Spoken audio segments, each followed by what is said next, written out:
Hi all. ഇന്ന് ഞാനിവിടെ പറയാൻ ഉദ്ദേശിക്കുന്നത് വിഷ്വലൈസേഷൻ എങ്ങനെ ലോ ഓഫ് അട്രാക്ഷനിൽ യൂസ് ചെയ്യാമെന്നതിനെക്കുറിച്ചാണ്. നിങ്ങൾക്ക് ഭാവനയിൽ കാണാൻ കഴിയുന്നതെന്തും യാഥാർത്ഥ്യമാണ്.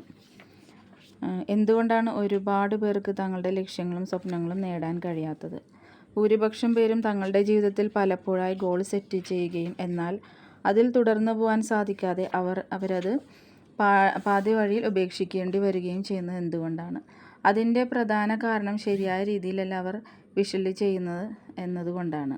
നാം വിഷ്വലൈസ് ചെയ്യേണ്ട ഗോൾ നേടിക്കഴിയുമ്പോഴുള്ള റിസൾട്ടാണ് നാം വിഷ്വലൈസ് ചെയ്യേണ്ടത്. അതായത് യഥാർത്ഥത്തിൽ ആ ലക്ഷ്യങ്ങൾ നേടിക്കഴിഞ്ഞാൽ നിങ്ങളുടെ ജീവിതത്തിൽ ഉണ്ടാകുന്ന സൗഭാഗ്യങ്ങളും സന്തോഷങ്ങളും ഒക്കെയാണ് വിഷ്വലൈസ് ചെയ്യേണ്ടത്.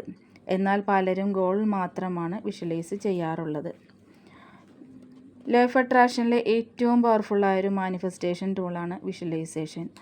ഈ വിഷ്വലൈസേഷൻ പ്രാക്ടീസ് ചെയ്യുന്നതിന് മുമ്പേ നിങ്ങൾ ശ്രദ്ധിക്കേണ്ട പ്രധാന കാര്യങ്ങളാണ് ഞാനിവിടെ പറയുന്നത്.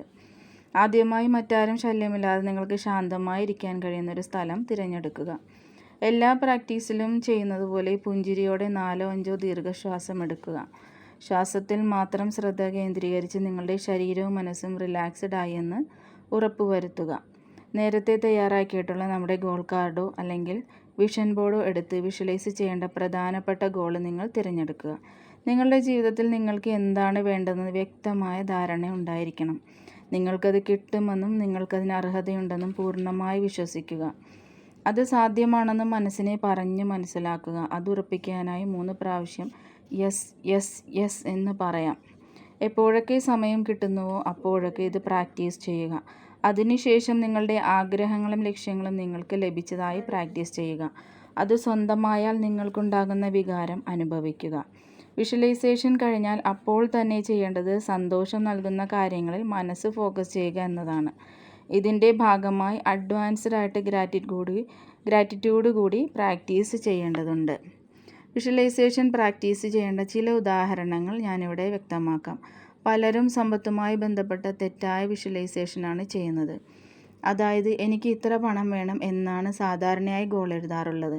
എഴുതിയിരിക്കുന്ന ആ സംഖ്യ മാത്രമാണ് വിഷ്വലൈസ് ചെയ്യുന്നത്. എന്നാൽ വിഷ്വലൈസേഷൻ വളരെ ഫലപ്രദമാണെങ്കിൽ ആ പണം കിട്ടിക്കഴിഞ്ഞാലുള്ള അവസ്ഥയാണ് നാം അനുഭവിക്കേണ്ടത്. അത്രയും പണം കിട്ടിയാൽ നിങ്ങൾ എന്തു ചെയ്യും? ആഗ്രഹിച്ച കാര്യങ്ങൾ സ്വന്തമാക്കാം, ഇഷ്ടപ്പെട്ട സാധനങ്ങൾ വാങ്ങും, പ്രിയപ്പെട്ടവർക്ക് സമ്മാനങ്ങൾ നൽകും, കുടുംബത്തോടൊപ്പം യാത്ര പോകും, ഭക്ഷണം കഴിക്കും, കുറച്ച് പണം ചാരിറ്റിക്ക് വേണ്ടി ചിലവഴിക്കും. ഇത്തരത്തിൽ പണം കിട്ടിയാൽ നിങ്ങൾ ചെയ്യുന്ന 10 കാര്യങ്ങളെങ്കിലും പുഞ്ചിരിയോടെ വിഷ്വലൈസ് ചെയ്യുക.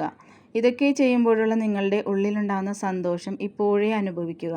നിങ്ങൾ സമ്മാനങ്ങൾ നൽകുമ്പോഴും മറ്റുള്ളവരെ സഹായിക്കുമ്പോഴും അവരുടെ മുഖത്തുണ്ടാകുന്ന പുഞ്ചിരി നിങ്ങൾ ഫീൽ ചെയ്യുക. ഈ അനുഭവങ്ങൾ എത്രത്തോളം ആഴത്തിൽ നിങ്ങൾക്ക് അനുഭവിക്കാനാകുന്നുവോ അത്രത്തോളം വേഗത്തിൽ നിങ്ങളുടെ ലക്ഷ്യങ്ങൾ നിങ്ങളുടെ അരികിലെത്തും. എന്തുകൊണ്ടാണ് ഇത്തരത്തിൽ തന്നെ വിഷ്വലൈസ് ചെയ്യേണ്ടതെന്ന് നിങ്ങൾ വിചാരിക്കുന്നുണ്ടാകും. ഇത് മനസ്സിലാക്കി തരാൻ ചെറിയൊരു ഉദാഹരണം കൂടി പറയാം. നിങ്ങൾക്ക് 3ാം ക്ലാസ്സിൽ പഠിക്കുന്ന ഒരു മകളുണ്ടെന്ന് കരുതുക. അവൾ രാവിലെ നിങ്ങളോട് 20,000 രൂപ വേണമെന്ന് ടീച്ചർ പറഞ്ഞുവെന്ന് പറയുന്നു.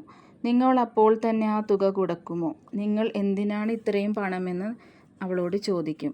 എനിക്കറിയില്ലെന്ന് മകൾ പറഞ്ഞാൽ നിങ്ങൾ ഒരിക്കലും പണം കൊടുക്കില്ല.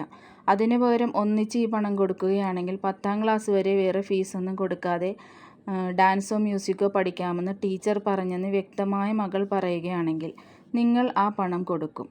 നാം പ്രപഞ്ചശക്തിയോട് പണം ചോദിക്കുമ്പോഴും ഇങ്ങനെ തന്നെയാണ്. നിങ്ങൾ ആ പണം എങ്ങനെ ചെലവഴിക്കും എന്ന കാര്യത്തിൽ വ്യക്തമായ ധാരണ വേണം. വിഷ്വലൈസേഷൻ ചെയ്യുമ്പോൾ നാം പ്രത്യേകം ശ്രദ്ധിക്കേണ്ട കാര്യമാണിത്. ലോ ഓഫ് അട്രാക്ഷനിലെ ഈ ബ്യൂട്ടിഫുൾ മെത്തേഡായ ഈ ഒരു ടൂൾ നിങ്ങൾ തീർച്ചയായും പ്രാക്ടീസ് ചെയ്യുക. എല്ലാവർക്കും സമാധാനവും സന്തോഷവും നേർന്നുകൊണ്ട് ബൈ ബൈ, ടേക്ക് കെയർ.